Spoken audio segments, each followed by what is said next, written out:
So, for those who don't know me, my name is John K. Perot. I'm an audio engineer as well as a voice actor.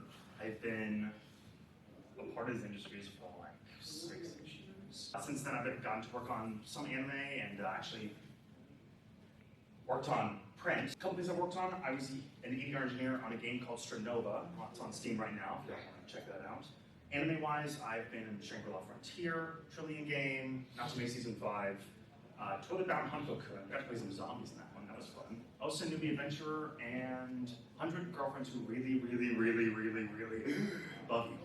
I'm also an engineer with a company called iLight Studios, and we do a lot of voiceover classes.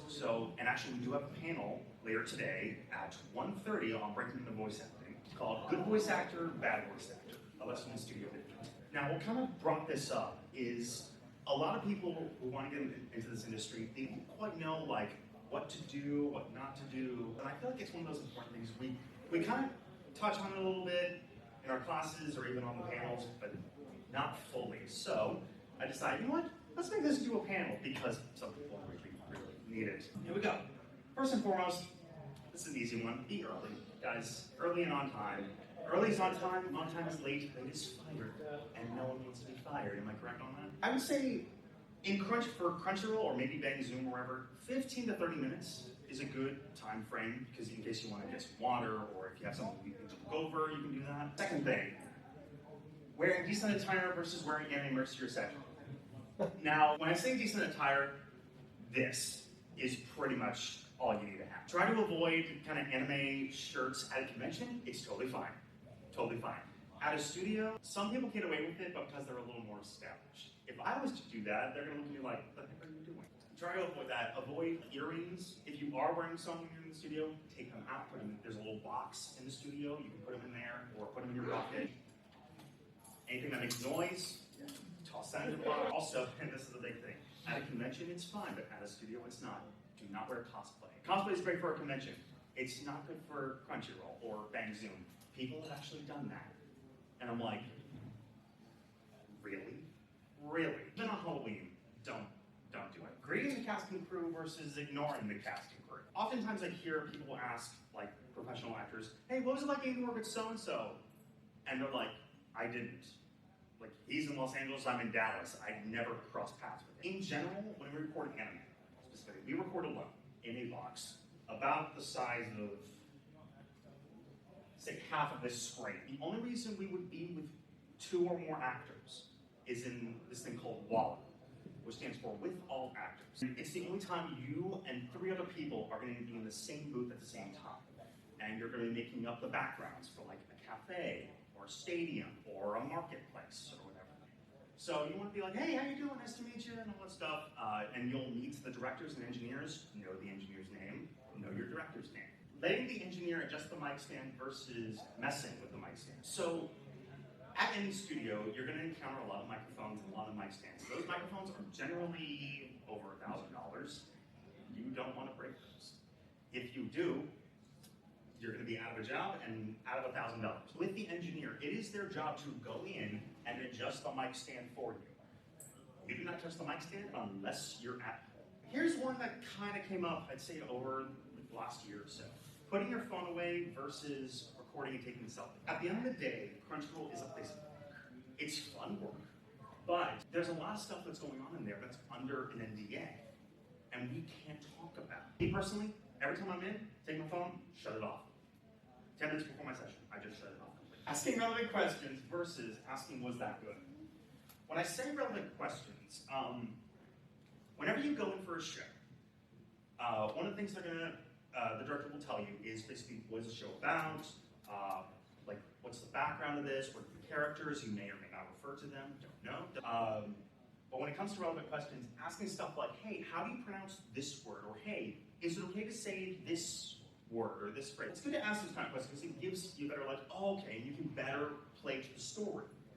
Meanwhile, if you ask, was that good? I want you to take that phrase, delete it.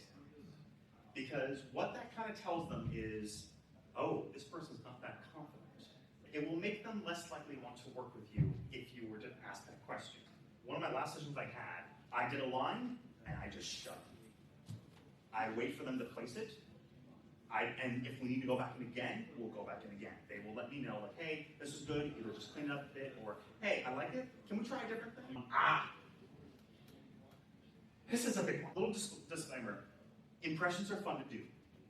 I do them all the time. They're good to have in your back pocket. However, giving an original take on a character versus giving an impression, when you get into the studio, regardless of where you are, they want your voice. They want to hear you. They don't want to hear Vegeta. They don't want to hear your Piccolo. They don't want to hear your Joker, even if it's good. They want to hear you. Because that's what you were called in for. Retaking a line after messing it up versus freaking out when you messed up a line. We're in the digital age. We have this thing called Pro Tools us engineers use. We can cut, paste, connect, Frankenstein audio clips together, and it will sound like one take. No one will be any of the wiser. We often think that like, oh, I need to like get this in a certain amount of time, and if you can, great. If you can't, don't beat yourself up about it, it's fun. As kind of an example, divert the creature? Quite the, oh man, I'm so sorry guys, I'm so sorry. It's okay. In fact, don't say sorry. It happens to the best of us. So instead, be like this. Divert the creature? Quite the opposite, Corin. Drive it towards the reactor. See what I did? I didn't freak out. I just was like, okay, take a beat, reset, go. You may notice this looks different from the others. Saying thank you and leaving the studio versus waiting around after your session.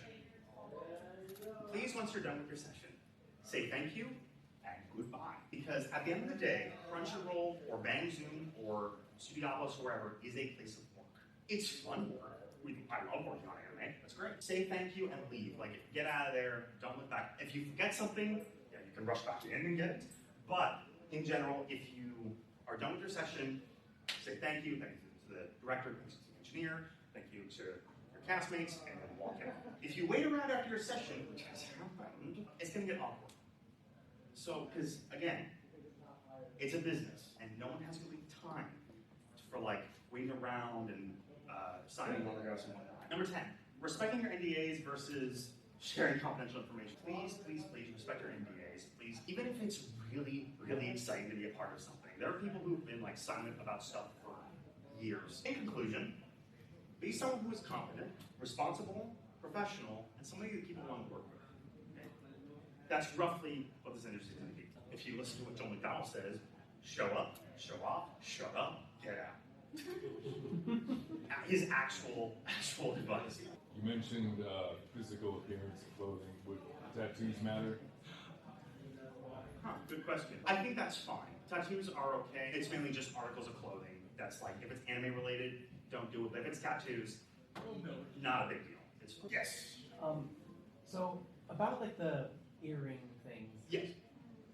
Does facial piercings matter at all, or should those be put away? I think if they don't make noise, you're good. Okay. How did you learn to be an ADR engineer? Oh boy.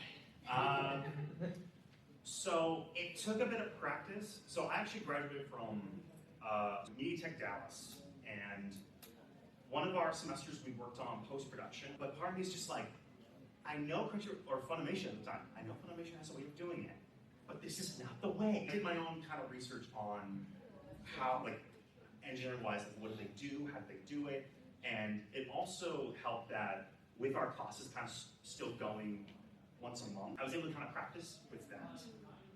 And it just kind of been year to year being like, okay, this, blah, blah, blah. You can't look a lot of stuff up these days when it comes to ADR engineering, because I'm just like, why am I not seeing how do I put the beeps in the correct spot? Why am I not seeing how to access the playlist? Why am I not seeing this or that or wherever?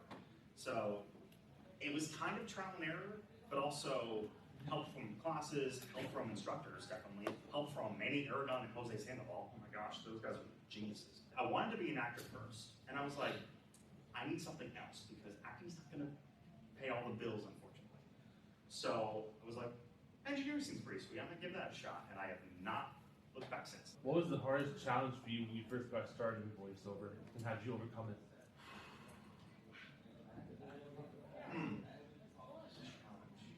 I think for a time, one of my first challenges was finding auditions.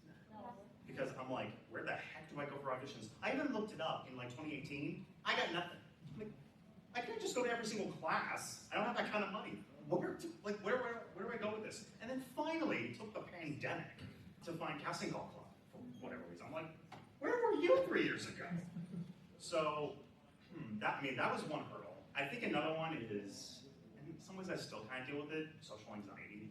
That's been probably those two. Where would you suggest would be a good place to find auditions? There is actually a list, a spreadsheet that someone put together of all these different rosters that you can submit to. If you have a demo, it will help you. If you don't, it's okay, but it's a little limited in what you can submit. It's got all these different, even some like professional studios that you can book to. So yeah, I can show you and anyone else after the panel. How do you avoid fake job postings and scams? Because that seems like Ooh, that's a good one. So far, I haven't had to deal with that yet. I don't have my email public for certain reasons, because that's a lot of how some of the scams have it, is they get to your email. I think just kind of like usually they'll have like a name, a company name. Always just do your research. Be cautious about who's trying to contact you. Yeah. Looking them up on Twitter, looking them up on Google, making sure they're legit. Would you recommend making multiple demos for if you're like bilingual or like no multiple languages? Ooh, yes.